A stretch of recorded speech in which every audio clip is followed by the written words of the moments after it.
안녕하세요. 저는 30대 초반 여성이며 슬아라는 5살 쌍둥이 아이의 엄마입니다. 현재 저는 아이들을 혼자 키울 수 없는 상황에 처해 그 어린 아이들을 고용에 맡기고 있습니다. 이러한 결정이 결코 쉽지 않았고 마음속으로도 부정적인 감정을 느끼고 있습니다.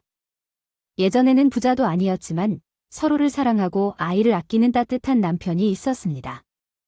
그러나 남편은 항상 지갑끈을 놓지 않거나 아이들과의 시간을 소중히 여기지 않았습니다. 그러지 말라고? 애들 왜 키우고 있냐고? 난 직장도 밥도 삼시성실 내고 피곤한데 왜 애들 때론 돌보러나 하고 그 말을 들을 때마다 속이 상했습니다. 하루에도 수없이 육아생활로 지쳐가는데 당신이 그걸 이해 못하니 더욱 속상합니다. 아이들을 키우는 일, 그게 얼마나 어려운지 모르는 걸까요? 당신도 종이밥도 제대로 못 먹으며 힘들게 일하고 있는데 심지어 야참을 돕지 않아도 되는데 꽁무니까 그래요. 밤에 배고프면 밖에서 먹고 들어오면 된다면서 고집 떨지 말고 자라고 말하면서도 일하러 나가고 당신이 야참할 때 마리떼배도 행복합니다. 항상 당신과 같이 얘기하고 시간 보내는 것을 즐긴다면서도 거의 유일한 쉼표 같은 시간인데 미안한 마음이 드는데 그 마른 마음에서 나오는 소리입니다. 당신이 피곤하니까 미안해요. 함께 힘들게 일하군요. 우리는 함께 야외 식사 시간을 즐기면서 서로에게 유일한 힐링을 찾는데 그렇지 않니? 미안해. 내 것과 같은 것이 없는 남자에게 시집와서 항상 힘들게 만들어 죄송해. 나는 보유하고 있는 여자로서 내가 가진 것은 없었어. 우리 둘 다 서로 무엇도 가지고 있지 않다는 것이 마찬가지로 실제인 걸 아니까? 돈이란 우리가 아직 젊으니까 앞으로 벌 수 있을 테니까? 우리가 함께 있으면 서로 너무 행복하고 우리 아이들도 정말 이쁘니까 어디에서 어려움을 겪어. 결혼한 후에 난 정말 매일이 행복해. 당신과 결혼했으니 나는 정말 행운 아래처럼 착한 아내를 만나고 낙지 볶음을 먹어봐. 당신은 낙지 볶음을 좋아하지만 나는 조개탕을 가장 좋아해. 오늘은 그거 만들어 줄게. 업무를 잘 마치고 일찍 집에 와. 최대한 일찍 집에 돌아가려고 노력할게. 그래도 피곤하면 일찍 쉬어. 알았어. 내가 알아서 할게. 쌍둥이 자녀를 가진 저는 동방 육아 중이었고 남편은 경기도 외곽에서 연탄구이 가게를 운영했다. 가게와 집 사이 거리가 멀어서 출퇴근이 항상 지쳤고 사람을 거의 고용하지 않아 혼자서 일을 해야 했다. 남편이 가게를 운영하면서 바빠서 항상 피곤해했다. 제 사촌이나 친척으로부터 육아 도움을 받을 수 있는 지원이 없어 쌍둥이 자녀를 돌보느라 정말 어려웠다. 서로 피곤하고 스트레스를 받기 때문에 가끔 싸우기도 했지만 저와 남편 사이의 관계는 마음이 매우 좋았다. 둘 다 화목하지 않았던 가정이 우리의 공통점이었다. 가정생활은 항상 행복하고 조화롭게 이루어지는 소망이 우리 둘 다 강했어요. 자기야, 나는 어릴 때부터 집에 들어갈 때 부모님의 다툼 소리를 자주 들었어요. 그 소리를 들으면서 숨이 막히는 것처럼 느껴졌어요. 결혼을 하면서는 절대로 아내와 다투고 싶지 않았어요. 할머니와 편애자식으로 자란 저에게는 부모님의 사이가 어려웠어요. 할머니나 아버지 성격이 괴팍해서 부모님으로부터 사랑을 받지 못한 적이 많았어요. 그래서 나는 평생 남편과 아이들에게 많은 사랑을 주며 행복한 생활을 살고 싶어 해요. 자기야, 우리가 함께라면 그런 행복하고 아름다운 가정을 만들 수 있다고 믿어요. 자기는 내가 세상에서 가장 사랑스럽고 다정한 사람이라는 것, 그리고 당신도 세상에서 찾아보기 힘든 착하고 다정한 여자라는 것 확신하고 있어요. 남편이 연탄구이 집을 하기 전에 프랜차이즈 고깃집에서 매니저를 하던 남편을 만난 건 우연이었지만 우리가 함께 세상에서 가장 행복한 가정을 이룰 수 있다고 믿어요. 친어머니가 죽으시고 아버지와 신할머니 아래에서 자란 나는 예전에는 부유한 가정에서 살았으나 순간적으로 모든 것을 잃어 가난한 환경에서 자라와야 했어요. 그래서 아버지나 할머니는 성격이 괴팍하고 무척 무서운 분들이셨어요. 신이의 교복 치마가 왜 이렇게 짧아? 아빠, 제 치마는 무릎 위까지 오는 길이라서요. 다들 짧게 입는 스타일이지만 이 정도는 아닌데요. 아빠는 짧다면 짧은 줄 알았는데 길이를 좀 늘려 입을게 하면서 말씀하시고 집에 돌아와서도 계속 잔소리를 하셨어요. 죄송해요 아빠. 지금 두 분 다 닮은 듯이 특이한 끼를 가지셔서 벌써부터 치마를 잘라버려야 한다며 주방으로 가서 가위를 찾으시는데 그 정도로 짧고 천박한 치마는 잘라버릴 필요가 없죠. 아니요, 아빠. 교복 치마를 갑자기 잘라버리면 내일은 어쩔 거예요. 교복 치마 따위 하나 새로 사 입으면 그만이잖아요. 깎게 하는 게 대수라고요? 아버님한테 눈을 부르지 않았는데. 그래요. 아버님, 혹시 또 술 드셨어요? 신이 하네.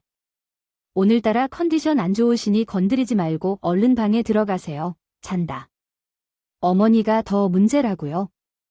그런 식으로 딸 앞에서 말을 하신다고요. 딸이 맘속으로 제 것도 아니고 손아이도 탔는데 왜 그래? 하지만 그것 또한 제 친구가 되지 않았나요? 손을 내밀려 순간 희거했기 때문에 어쩔 수 없이 외면해주기로 했죠. 이제 할 말과 안 할 말 좀 가려주세요. 그랬어요. 아버지가 사랑하는 분이 일찍 돌아가신 어머니를 미워하고 증오하는 이유를 그때는 몰랐어요. 할머니도 어머니에 대해 물어봐도 답변을 주지 않았어요. 아버지는 계속해서 어머니의 외모를 나에게 투영했고 이게 미움과 분노로 나에게 전달되었죠. 아버지는 두 다리를 쓰지 못하는 장애를 가지고 있었고 술에 의존하는 경향이 있었어요. 술에 취하면 나를 어머니로 착각하는 경우도 있었죠. 그 분노와 증오의 감정을 이해하기 어려웠고 그러한 분위기 속에서 참기 힘들었어요. 고등학교를 졸업하고 가출하여 독립하게 되었죠. 아르바이트를 하던 중 고깃집의 매니저인 남편을 만나 연애하고 결혼하게 되었어요. 남편도 부모님의 불화로 자란 사람이었고 따뜻하고 화목한 가정을 꿈꾸었어요. 결혼을 결정한 것도 어쩌면 빠르게 결혼을 한 이유 중 하나일 수도 있죠. 아버지가 원했던 어머니와 다른 모습의 사랑을 찾았고 남편과 함께 행복한 삶을 살고자 했어요. 생각해보면 외모 때문에 사랑할 수도 있지만 진정한 사랑은 마음가짐과 상호 존중에 있지 않을까요? 함께 행복한 가정을 이룰 수 있기를 바랍니다. 그냥 그렇게 결혼을 할 만큼 잘한 일이 없다고 생각해요. 제 인생에서 이렇게 늘 안정하고 마음이 따뜻한 행복을 느낀 적이 없어요. 밤에 잠들 때도 항상 여기 당신이고 아이들은 쌍둥이가 새근새근 자고 있어요. 아무도 소리 지르거나 이유 없이 미워하는 사람이 없어요. 그리고 내 이야기를 듣고 상처받은 사람도 없어요. 집에 와서 올 때도 행복하고 결혼을 잘 선택했다고 생각이 들어요. 당신과 아이들이 있는데도 항상 웃음소리만 들려요. 뭔가 편안하고 행복한 기분이 들어요. 우린 일찍 결혼해서 참 잘했어요. 남편은 이해심 많고 다정한 사람이었고 난 그런 아내가 되고 싶었어요. 무엇보다 서로를 진심으로 사랑했어요. 남편은 대출을 받아 시작한 연탄구이 가게를 잘 운영해서 장사가 잘 되었지만 우리 삶은 항상 넉넉하지 못했어요. 그래도 매일이 행복한 결혼 생활이었죠. 하지만 생각도 못한 불행한 사고가 우리 집에 찾아와서요. 김재철 씨, 보호자분인가요? 저는 와이프인데 누구신가요? 운영하시는 가게에서 화재 사고가 나서 병원에 부상을 입고 오셨네요. 현재 상태가 그리 좋지 않아요. 위종합부동산의 가족은 며칠째 미투를 겪고 있었습니다. 이유 없이 식당 옥상에서 자살을 시도한 고무수 아파트 담당자가 이유 없이 사라졌고 그의 아내 박지영은 남편을 찾으며 병원으로 달려갔습니다. 하지만 도착한 병원에서 발견된 것은 이미 남편이 세상을 떠난 채로 있던 것이었습니다. 박지영은 남편의 시체 앞에서 절규하며 어떻게 이런 일이 일어났는지 상상할 수 없었습니다. 고무수는 정신적인 문제를 겪고 있었지만 그 사실을 가족에게 털어놓지 않은 채 평범한 삶을 꿈꾸고 있었습니다. 아이들에게는 항상 웃는 얼굴로 삶을 전달하며 행복한 추억을 만들어주고 싶었습니다. 그러나 운명은 가족을 저편으로 데려가게 했습니다. 현장에서의 발견으로 박지영은 무엇을 해도 허락할 수 없는 절망 속에 빠져들었습니다.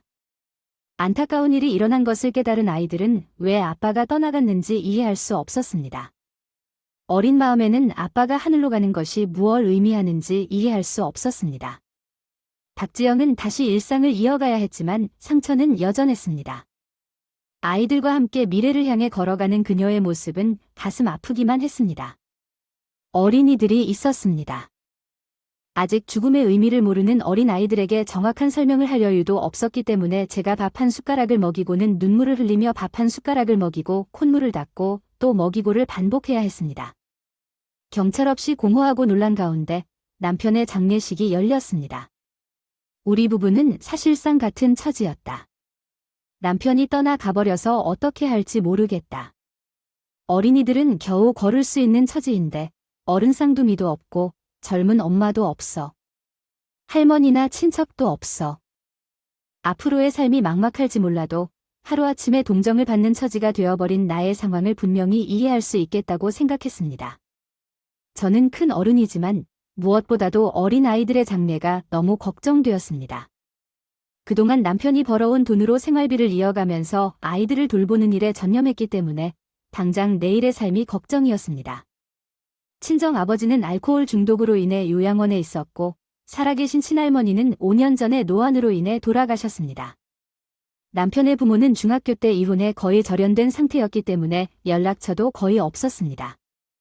결국 연락처를 소문하여 남편의 사망을 알린 것이었지만 두 분은 남편의 장례식에 오지 않는 사람들이었습니다. 나를 원망할 여유도 없이 내일부터 살림을 이끌어가야 했습니다.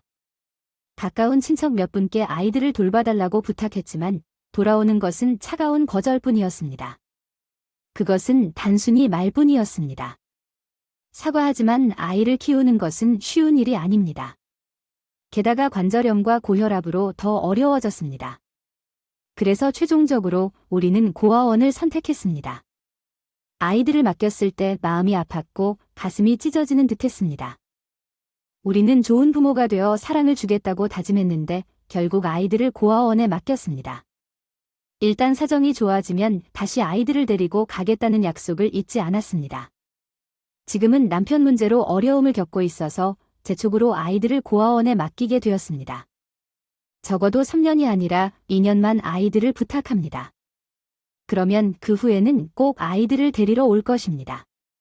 저도 너무 속상하고 싶지 않아 혹시 불운을 누군가가 경험하고 싶어 하지는 않는다고 말할 수 있어요. 어떤 어려움이 있더라도 저도 잘 알아요. 저희 아이들에게 잘 부탁드립니다. 제가 여기에서 떠날 그날에는 즉시 아이들을 데리러 올게요. 그동안 아이들에게 어떤 일이 생기면 꼭 연락 주세요. 걱정하지 말아요. 어머니, 마음을 가지셔서요. 조금만 기다려 주십시오. 엄마, 우리 빨리 내려와요. 쌍둥이 남매를 고원에 맡기고 돌아오는 길에 눈물이 멈출 줄 모르고 있어요. 길가에 앉아 울며 저는 마음이 아팠어요. 돈으로 호강시키진 못할지라도 다정한 가정을 만들어주고 싶었어요. 남편과 함께 아이들을 고아원에 맡겨야 하는 상황이 너무나 믿기 힘들었어요. 무엇보다도 아이들이 오해나 불행해하는 것을 못 견디겠어요. 몰아치는 공포 때문에 내 다리에 힘이 불어오르더군요. 이곳에서 무너지면 안 될 것 같다는 생각에 다시 일어섰어요. 아이들을 빨리 데리러 가려면 업무에 심취해야만 했습니다. 슬플 시간은 없어요. 박신이의 말을 듣고 마음가짐을 바로잡았어요. 아이들에게 더욱 미안하면서도 빠르게 일에 기반을 다졌어요. 학벌도 자격증도 없지만 음식 솜씨가 좋았고 지인의 소개로 고급 레스토랑에서 요리 일을 시작했어요. 젊지만 열심히 일하는 이유? 아이들을 돌아볼 여력이 없어 결혼을 이른 나이에 아이를 낳게 되었고 지금은 어려운 처지에 놓여 있답니다. 돈을 빨리 모아서 아이들을 데려오고 싶은데 어느 정도 소개를 받았지만 상황이 좋지 않아서 주방에서 일하는 요리사들이 말했기에 음식도 잘한다고 하더라고요. 요리를 좋아하고 잘하는 편이지만 주방 요리사처럼 되려면 멀지 않아요. 어쨌든 경직되어 보이진 않게 가정부로 충분했어요. 혹시 입주 가정부 자리를 생각하고 계신가요? 제소로 소개시켜주고 싶었던 곳은 도미가 아니라 품격 있고 성품이 좋은 재벌가의 가정부 집이에요. 나이, 요리 실력, 성실도 모두 좋으신데 경력이 오래되셨더라면 더 좋기 때문에 어때요? 그 집은 월급도 매우 높고 식구들도 그렇고 말이죠. 직장을 옮기셔도 무리는 안 되실 거예요. 사장님이 제한적으로 제시하는 월급은 한정식집 월급의 거의 2배나 높다고 하던데요. 아마 신희 씨 마음에 드셨나 봐요. 그런 분이 가정부로 들어오면 얼마 좋은 일이야. 사장님이 말씀하시길 그 집에서 받을 수 있는 월급은 현재 거의 때 묻었던 남편과 함께 사신 집보다 훨씬 높다고 하더라고요. 대출로 계약한 전셋집이 있었고 계약 기간이 거의 끝나가던 상황이었습니다. 여러 이유로 제가 거절할 수 있는 이유가 없어 한정식집 참모로 일자리를 구했습니다. 제가 평창동 대저택에서 가정부로 일을 시작하게 되었는데 첫날에 박신이라는 이름으로 소개를 했습니다. 그러자 사모님의 표정이 이상하게 일그러지는 것을 보았습니다. 왜 그런 표정인지 이유를 알 수 없어 긴장했는데 나중에 알게 되었는데 유남편은 3년째 암을 앓고 계신 상황이었습니다. 밥을 싫어하고 못 먹는 편이라 사모님은 음식에 신경을 많이 쓰시는 편이었습니다. 제가 정한 식단에 맞춰 최선을 다해 음식을 준비했습니다. 그리고 사모님 양부모는 건강하게 계시지만 엄마가 별세하신 것을 들었습니다. 이런 사정을 알게 되어서 죄송했습니다. 그런데 사모님은 카리스마 넘치고 엄격한 성격을 가졌으나 속은 부드럽고 성실한 분이셨습니다. 월급이 꽤 괜찮은데 알뜰하게 사용하는 것을 보면 정말 대단하다고 생각했습니다. 제 어린 아들 딸이 안 좋아해서 어떻게든 빨리 기반을 다져야 해요. 그 애들은 5살 쌍둥이 남자입니다. 지금은 돌보는 사람이 없어서 부모님이나 시댁에 맡길 수 없어서 구하원에 집을 맡게 된 거죠. 그래서 계절이 바뀌어도 새 옷이나 화장품을 사입게 하지 않고 그냥 기존 옷을 입게 하고 매일 열심히 공부해야 하죠. 사정을 알고 계신 구주님께서는 저에게 큰 선물을 하시기 시작했어요. 왜 그런 큰 선물을 주시는 건가요? 말씀하신 대로 일을 열심히 하고 성실한 모습을 보여주기 때문이라고 하셨어요. 제대로 된 가정부를 찾다가 구주님의 소중한 심을 얻게 되어서 감사한 마음이 크지만 옷이나 화장품은 너무 비싸서 조금 부담스럽습니다. 하지만 구주님은 이 선물을 받은 후 더 열심히 일하면 된다고 하십니다. 그런다면 감사히 받아들여야겠죠. 사모님은 주변 사람들을 신뢰하고 예뻐해 주시는 따뜻하고 칼칼한 분이십니다. 저도 그 댁에서 열심히 일하며 사모님과 회장님께 봉사했습니다. 새벽에 일어나 회장님은 돌보고 사모님의 식사와 건강을 돌봐주었어요. 사모님의 식단 준비만으로도 힘들었지만 제가 할 일이었기에 힘이 들지 않았습니다. 결혼 전에 식당 주방에서 일했었고 여러 음식을 만드는데 능숙했습니다. 사모님도 제가 만든 칼국수를 칭찬해 주셨어요. 이 음식은 어릴 적 엄마가 좋아하셨던 것이었죠. 그런 음식을 만들면서 엄마를 추억했습니다. 어떤 사람이 좋아하는 음식은 그 사람의 모습을 상상할 수 있게 해주는 것 같아요. 사모님께서도 들기 칼국수를 특별한 음식으로 생각하신다면 저도 큰 기쁨이 될 것입니다. 내 소중한 이야기를 듣고 싶어 한다. 내가 어떻게 하면 고마움을 표현할 수 있을까? 내가 남편과 이혼한 경험이 있어요. 그로 인해 사모님의 슬픔을 더 잘 이해할 수 있었죠. 그 일이 너무나도 힘들었는데 남일 같지 않은 사모님의 상황을 보면서 더욱 안쓰럽게 느껴졌어요. 장례를 준비하는 동안 사모님을 세심하게 챙겨드렸어요. 장례식이 끝난 후 49일이 되는 그날 저녁이었어요. 집안에서 큰 행사가 있었기 때문에 너무 피곤했고 일찍 잠에 들었는데 문을 두드리는 소리에 깼어요. 누구세요? 라고 물었더니 미안해요 늦은 시간에 얘기 좀 나누실 수 있을까요? 라고 사모님이 소리쳤어요. 밤중에 찾아온 사모님의 방문에 정말 놀랐습니다. 어째서 이렇게 늦은 시간에 찾아오셨죠? 배가 고파서 찾아온 건가요? 라고 물었더니 아니요. 제가 여기서 하고 싶은 얘기가 있어요. 외부에서 이야기 나누는 게 좋을 것 같아요. 라고 하셔서 사모님의 뜻을 직감했죠. 알겠습니다. 외출할게요. 와인 창고로 가서 뵙겠습니다. 라고 말했고 와인잔을 챙겨서 나갔어요. 가만히 생각해보니 우리 어머니가 그렇게 내게 격려의 말씀을 하셨던 것을 너무 잊고 있었어요. 기적적으로 운이 좋게도 나는 평창동 대저택에서 하루를 보내게 되었다. 1년 전 남편이 사망하고 쌍둥이 고원을 돌보고 일자리를 찾던 때에 시작했던 일, 그리고 오늘 사모님이 나를 부르며 와인 창고로 안내했다. 가만히 고백을 듣고 있었지만 나를 위해 딴 이유로 불러준 것일까 생각했어요. 그 순간 놀라운 사실을 알게 되었다. 사모님이 나의 어머니였고 그 사실이 나에게 새롭게 드러났다.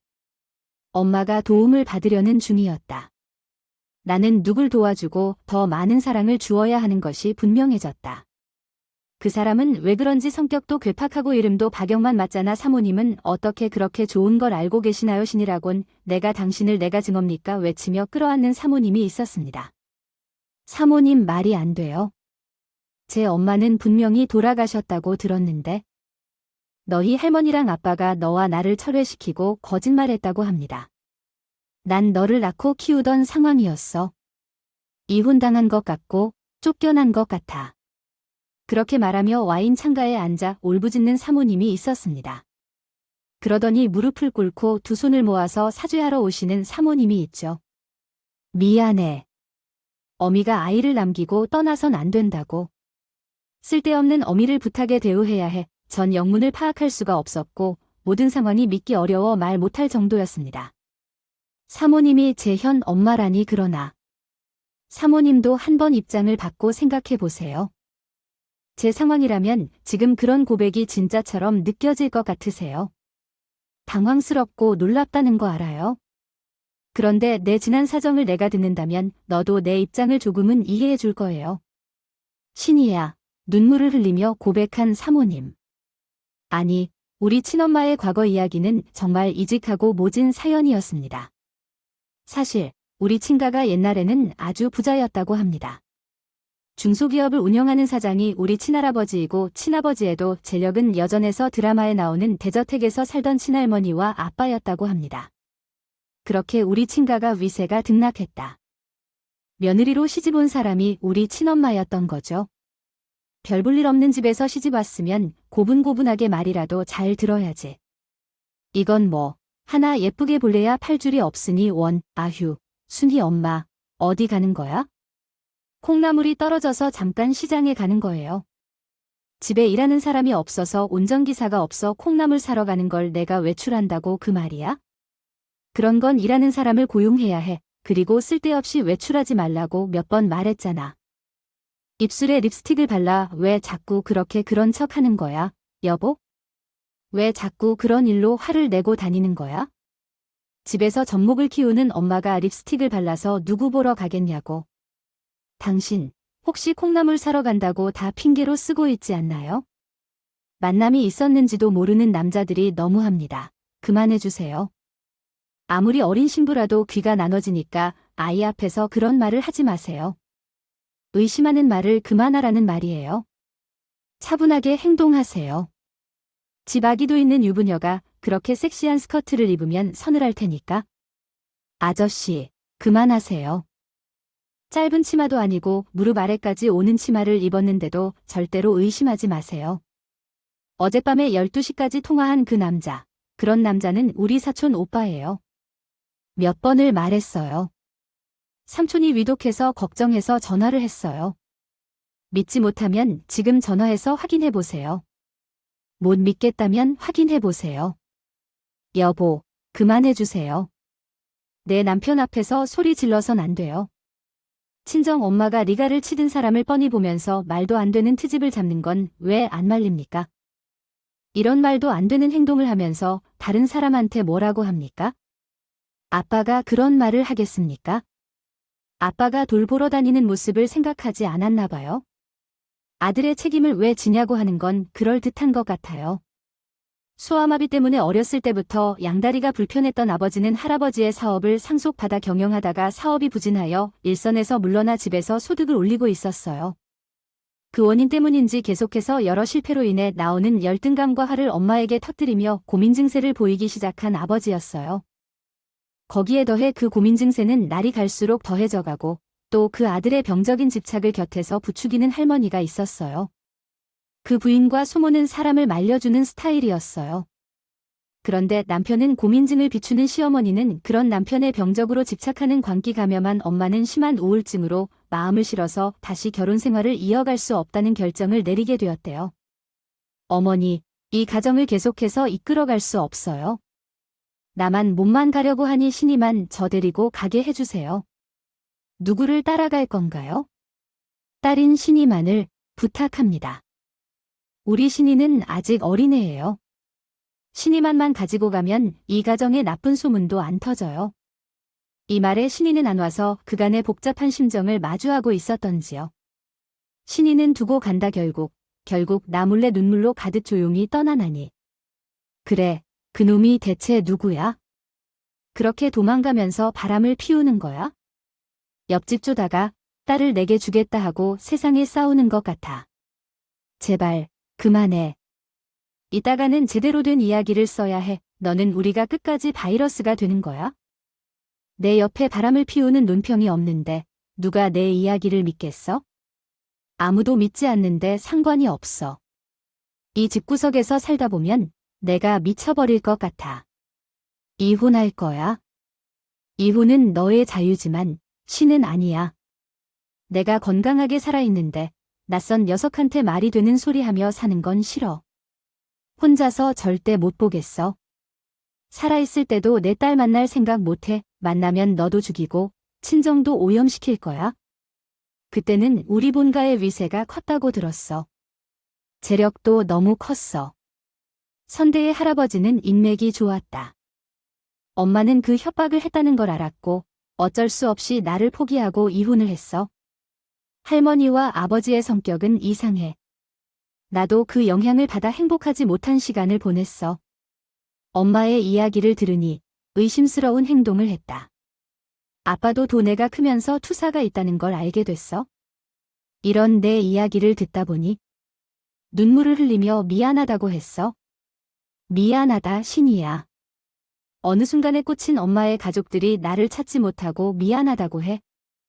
난 삼촌과 이야기도 할 수 없을 정도로 부잣집 사람으로 살았지만 엄마 때문에 항상 죄책감과 걱정으로 불편한 일만 있었어. 혹시 내가 처음 이대에 일하러 갈 때부터 엄마가 나를 알아보았을까? 내가 집안 일원으로 들어온 순간부터 엄마는 나를 의심했었다고 해. 내 모습을 보면 엄마는 내 젊은 시절을 떠올리며 의심했다고 해. 엄마는 내 이름과 집안 배경을 조사하고 나를 찾아냈다고 하네.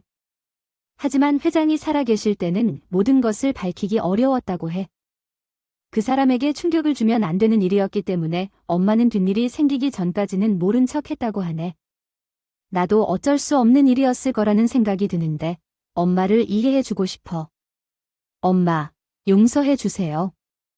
엄마의 자리를 대신해야 하는 일은 어렵지만 엄마의 이야기를 듣고 나니까 나도 어쩔 수 없었을 거라는 생각이 드네. 들을래요? 저도 남편과 상황이 어려워서 마음이 너무 아팠는데 이 아이들을 고아원에 맡겨야 했어요. 이 아이들이 고아원에 있어도 내가 돌볼 수 없다고 해도 친척 어른이라도 돌봐줄 거라고 생각했었어요. 하지만 주위에는 아이를 돌볼 수 있는 사람이 아무도 없었고 어떻게든 돌볼 수 있게 하기로 약속했지만 쌍둥이들을 고아원에 맡기기로 했어요. 내 손자들이 고아원에 있다는 것이 믿기지 않았어요. 그래서 다음날 바로 엄마와 함께 손을 잡고 고아원에 갔어요. 엄마가 없이 어떻게 하겠어요? 우리 아이들 걱정하지 마세요. 쌍둥이를 데리러 왔는데 약속 시간보다 훨씬 일찍 왔네요. 좋은 소식이 있었다는 거야? 원장님 안녕하세요. 손주들 돌봐주셔서 감사합니다. 이제 할머니로서 아이를 돌볼게요. 운전사와 함께 나타난 리무진을 보고 원장님은 놀랐어요. 엄마의 재력을 짐작한 건가요? 아니, 그건 아니에요. 엄마는 원래 안개였거든. 너도 그렇게 생각했나 봐. 엄마가 돌연천상에서 나타났어요. 뭐야, 정말 그렇게요? 저에게 그런 일이 정말로 일어났어요. 원장님, 엄마가 벌써 우리를 데리러 왔어요. 음악, 엄마 보고 싶었어요. 어린 딸은 제게 마주치자 울었고 아들도 제품에 다가와 안기며 떨어지지 않을 것 같아요. 얘들아, 엄마가 미안했어. 앞으로 우리는 절대로 떨어지지 말자. 응, 엄마 맞아. 이제 우리 다시 헤어지지 않을 거야? 얘들아, 할머니가 그 약속을 꼭 지켜줄 거야? 할머니, 우리는 할머니가 없어. 안녕하세요. 내 이름은 지원이에요. 사실은 할머니가 그간 사정이 좀 있어서 너희들을 만나러 오지 못한 거예요. 미안해. 손주 손녀들, 엄마가 다시 울면서 제 딸과 아들을 오랫동안 꼭 안았고 계셨어요. 엄마는 저에게 자기가 진짜 엄마임을 고백한 다음 날, 제 쌍둥이 남매를 집으로 데려가 함께 살자고 제안했어요. 필요한 것이 있다면 챙겨오고 그렇지 않으면 새로운 필요한 것들이 있으면 새로 사라고 했어요. 엄마, 정말 아이들과 같이 이 집에서 살아도 되겠어요? 당연하지. 왜 그리 여러 번 물어요? 집안에서도 가장 크고 좋은 방을 쌍둥이들 방으로 꾸미기로 했어요. 그리고 그 다음으로 좋은 방은 신인의 방으로 꾸며줄 거거든요. 나오미는 평창동 재벌가의 가정부로 일하던 사람이었는데 어느 날 갑자기 외동딸인 신인의 신분이 되었어요. 하루아침에 신데렐라가 된 것처럼 기분이 들었죠. 이렇게 시작된 나날이 매우 어렵고 낯설게 느껴졌어요. 엄마는 새로운 가정부로 일하던 나오미에게 쌍둥이 남매와 신인애를 돌보도록 베이비시터 아지를 고용했어요. 엄마는 널 그렇게 혼자 너희 본가에 두고 온 걸 후회하고 마음에 걸렸었죠. 지금부터는 내가 널 더 잘 돌봐줘야겠다고 생각했어요. 쌍둥이들은 공주님 같은 방에서 즐겁고 풍족한 유년 시절을 보내게 되었어요. 지금까지 고민하고 앞이 든 마음의 해소가 되는 듯한 부분이 있었어요. 나오미도 손에 물을 끼지 않고 쇼핑을 즐기고 좋은 연휴를 보내고 있었어요. 다니고 있으면서 여행을 또 즐기고 싶다 생각하게 되는 상류층의 삶에 조금씩 적응해 왔어요. 경제적으로 부족함 없이 살면서도 풍족하고 좋은 삶을 살고 있는 것은 사실이지만 그럴 때마다 먼저 떠난 남편이 떠오르는 게 사실이에요. 아직도 마음속 깊이 그리워하는 사람, 하늘에 있는 남편입니다. 최근에는 엄마의 지원으로 한정식 사업도 시작했어요. 직접 요리는 아니지만 한정식집을 운영하며 총괄하는 역할을 맡게 되었죠. 늦게 성공한 엄마와 함께 사는 것, 쌍둥이 아이들과 함께 유쾌한 일상을 살면서 원하는 일을 하게 되어 감사함을 느끼고 있어요. 그 감사함으로 인해 최근에는 가난한 미혼모들을 위한 기부 활동도 시작했죠.